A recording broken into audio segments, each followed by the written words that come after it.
Mga katambay, mga kabayan, si Kamanong po, nagbabalik po muli para po magkomento po sa inyo. Sana po nasa mabuti po tayong kalagayan lahat. Magandang umaga po, tanghali, hapon, gabi. Madaling araw po sa atin lahat. Saan man sulok ng ating bansa o mundo tayo naroon, ay naway maingatan po tayong lahat mga kabayan. Umpisa na po natin, komentuhan po natin ito mga tambay. Noong mga nakarang araw, ay in-interview po ni Karen Davila mga tambay itong bagong luklok po na gobernador po ng Cebu na si Governor si elect Governor Baricuatro mga tambay, si Governor Baricuatro po. At talagang sinisingit pa rin po niya yung tanong na yung confidential fund ng Vice President mga tambay. At napakaganda po ng sagot dito ni Governor mga tambay, ni Governor Baricuatro mga tambay.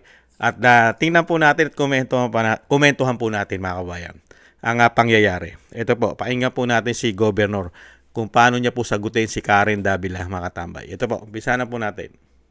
Ano talaga yung Cebu, still a Duterte country. Oh. So I want to ask you, Pam, what do you make of these corruption allegations against Vice President Duterte? I mean, you were from the private sector. We know that in corporate, you have to be transparent. Corporations will not tolerate any form of corruption. And I believe hindi ka naman politiko talaga. Corporate ang background yung mag-asawa. Yung vice president that does not want to answer how she spent her confidential funds. So ang tanong, how could you support that when you have a different set of values? It's nothing to do with the values, Karen, no? But it's something to do also with yung iba naman na mga officials, hindi naman talaga din sila nag-declare because it's a confidential funds, no? So we cannot propel her also to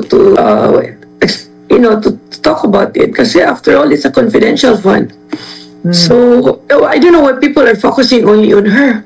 When there are also other officials in the same situation as her. Pero siya lang talaga yung na-highlight. And somehow it's also unfair.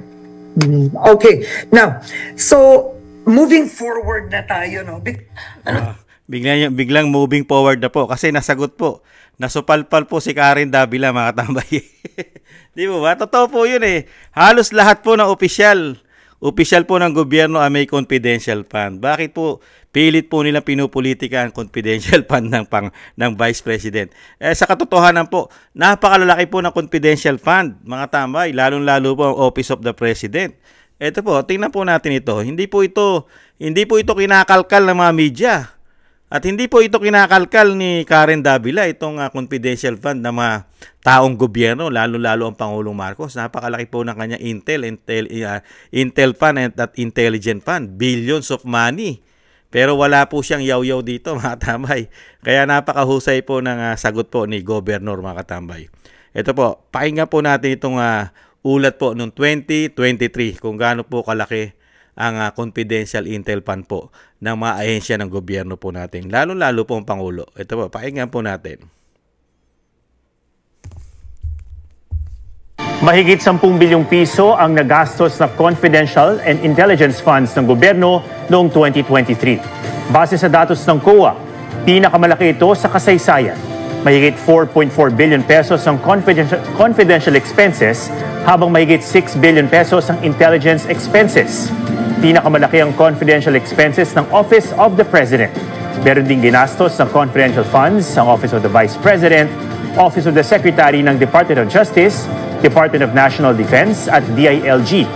Ang confidential expense ay para sa surveillance activities o paniniktik ng mga ahensya ng gobyerno para suportahan ang mandato nito. Mahigit 10 bilyong piso ang nagastos. Nakita niyo po mga tambay, pagdating po sa Intel Intelligent Fund, mga tambay, wala pong yaw-yaw ang mga mainstream media katulad po ni Karen Davila. Mga tambay, maliban lang po sa Vice President. Bakit kaya? Nakakagulat din po mga tambay. Nakakagulat, hindi po ba minsan nagplano na po umalis ng bansa yan? Si Karen, pag daw po nanalo ang Marcos, ay siya raw po iaalis na yata ng bansa.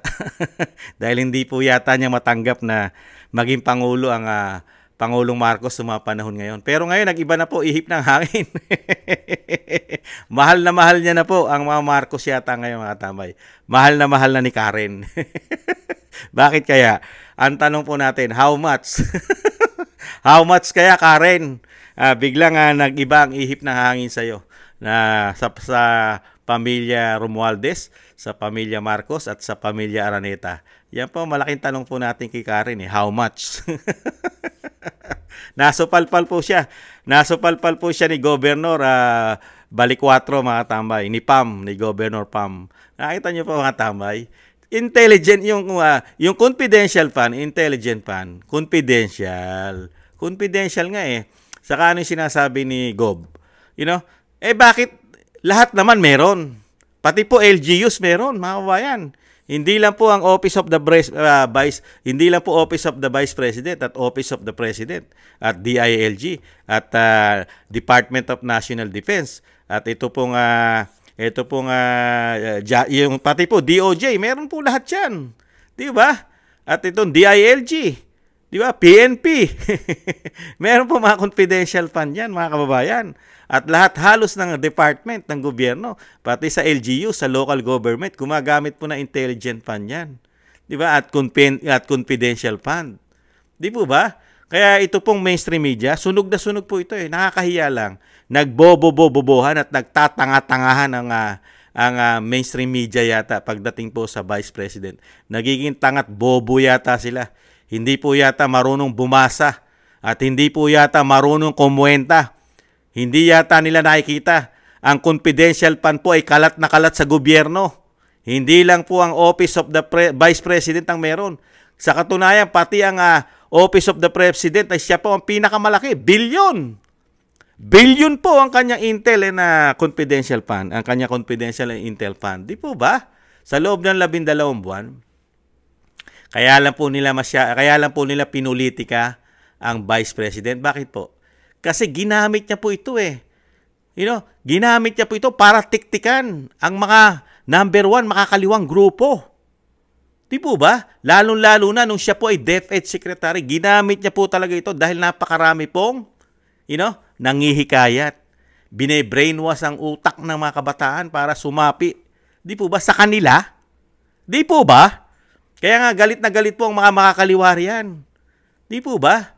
At syempre po, nakisama na yata ang gobyerno natin ngayon, di umano, sa mga makakaliwa kaya. Di ba? Nakita nyo po, halos sila po yata ngayon na naghahari sa ating bansa. Di po ba? Pati ang pagpapadala, para dalhin sa The Hague o sa Netherlands, sa ICC, ang dating Pangulong Duterte. Nakita po natin kung sino po ang mga nakapront, kung sino po ang mga nagkakaso. Di po ba? Karamihan mga grupo na makakaliwa yata. Di po ba? Nakita po natin. Kaya po dito po sa mga ginagawa po ng mainstream media, talagang mahirap po kasing, yung mali ay pilit po nilang itinatama. At yung tama, pilit naman nilang minamali. Mga tambay, at masyado silang one-sided. Dahil meron yata lang silang gustong pabagsakin o ipolitika para masira ang kredibilidad ng isang Vice President. Di po ba? Pero yung kredibilidad ng mas malaki, mas maraming confidential fund ay ayaw po nilang buksan o itapik man lang yung issue. Kasi pag ikaw ay nagbubukas ng topic na confidential fund, imbestigahan mo lahat dahil napakaraming pera yan. Di ba? Pera ng taong bayan yan. Di ba? At mismo ang COA, wala naman sinasabi ang COA ay bali ang paggamit at paggastos ng confidential fund ng Office of the Vice President. Di po ba? Kaya lang talagang pinulitika nila dahil merong gusto yatang maging Vice President. Di po ba? Ang tinatawag daw po ng Vice President na tambaluslos. Kung ang mga bagong halal lang nating mga congressman ay may pusong makabayan, may pagmamahal sa ating bansa, may pagmamahal sa mga Pilipino. Hindi na po nila ito pababalikin bilang speaker. Ang tinatawag na tambaluslos ng Vice President, hindi na po. Sa ginawa pong trabaho sa atin, ng speaker ng 30 taon. 30 taon. 3 taon. Baka pag inabot po ng 30 taon, todas na siya, di umano. 3 taon na nanungkulan sa atin dahil natapos na. Ngayon, nakabalik na naman. Ngayon, gugustuhin pa ba? Pag tayo tinanong na mga Pilipino, hindi natin nagugustuhan yan. Yung mga nag-iisip, yung nakikita ang trabaho nila. Pero yung mga nakikinabang riyan, ay hindi nila magugustong umalis yan. Lalo yung mga politiko na nakikinabang ng malaki sa pera ng bayan, hindi nila magugustuhan umalis yan. Pero tayo, na nakikita natin kung saan o paano nila niwawalang hiya ang ating pera, hindi natin magugusto magpatuloy yan bilang speaker, di po ba?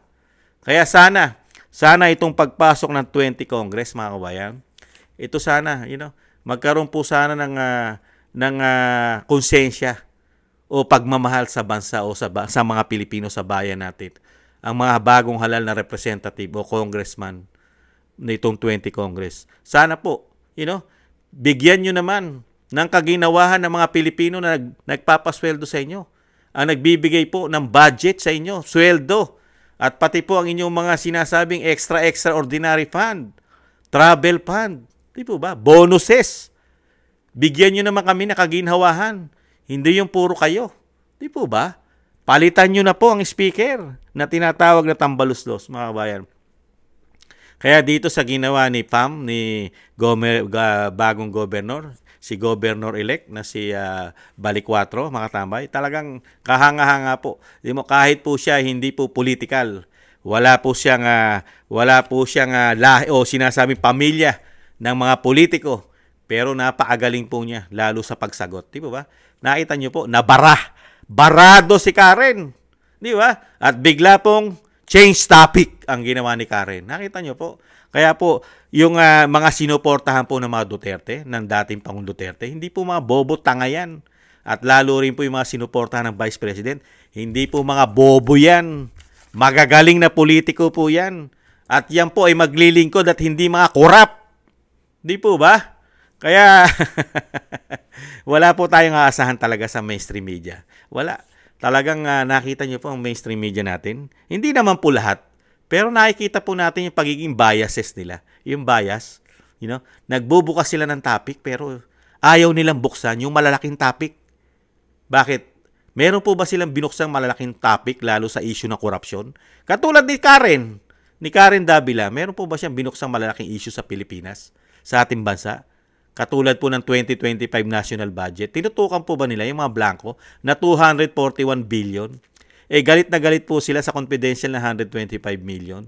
Pero baliwala sa kanila yung naisisingit na 241 billion na mga sinasabing mga priority nila. Di po ba? At baliwala lang po sa kanila yung nailipat at pinababalik na po ng Supreme Court yung 89 billion ng PhilHealth. Baliwala lang po yan sa mga katulad ni Karen Davila. Di po ba?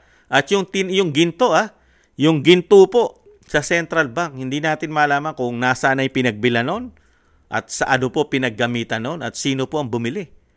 At hindi rin po itinatapik ng mainstream media katulad po ni Karen. Yung pumuputok po na money laundering ng mga Marcoses. Saan po? Sa Hong Kong.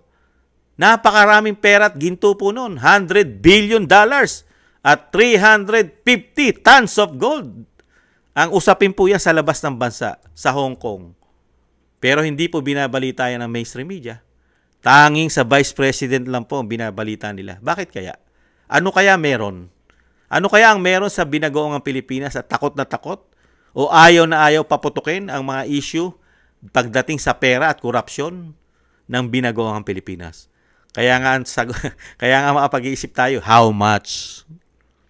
How much kaya para manahimik at hindi magsalita ang mga anchor, ang mga news anchor ng mainstream media? How much? Mga kabayan, yan po di ba? Kasi ang pamilya Duterte hindi po nagbabayad yan Never kang kumita. Never kang kumita sa kanila dahil sila po ay lingkod bayan. Mga katambay, paglilingkod po ang ino-offer nila, hindi po para magkapera ka.